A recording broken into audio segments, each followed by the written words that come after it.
Fi Brussell, il-Prim Ministru Roberta Bela attenda laqgħa dwar il-migrazzjoni. Flimkien ma' Malta, il-pajjiżi li attendew għal din il-laqgħa kienu l-Bulgarija, il-Polonja, l-Ġermanja, il-Belġu, l-Awstrija, l-Latvja, il-Greċja, Ċipru, l-Italja, id-Danimarka, l-Iżvezja u l-Olanda. F'post fuq il-medja soċjali X ftit wara l-laqgħa, il-Prim Ministru Roberta Bela qal li Malta tappoġġa azzjoni kollettiva u realistika biex jinkisbu riżultati konkreti. Qal li politika ta' migrazzjoni sostenibbli tibda b'kooperazzjoni fih dan l-Ewropa u lilin minna.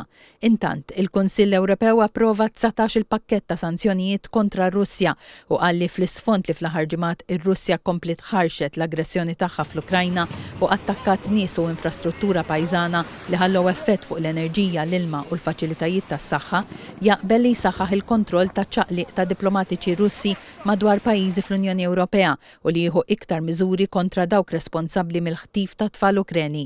Il-President Ukrem Volodymyr Zelensky, preżenti wkoll fi Brussell, irringrazzja lill-Istati Membri Ewropej u lill-Istati Uniti għas-sanzjonijiet ġodda kontra r-Russja. Zelensky qal li dawn is-sanzjonijiet huma kruċjali biex tinżamm il-pressjoni fuq ir-Russja.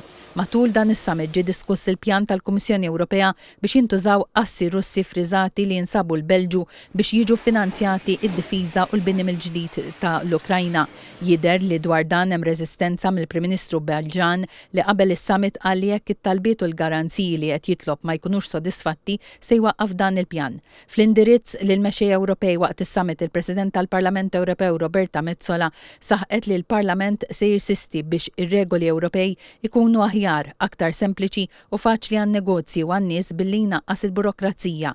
Illejla l-mexxejja Ewropej qed jitkellmu dwar it-tibdil fil-klima b'enfasi fuq kif l-Unjoni Ewropea se tilħaq il-miri tal-klima waqt li tappoġġa industri u ċittadini.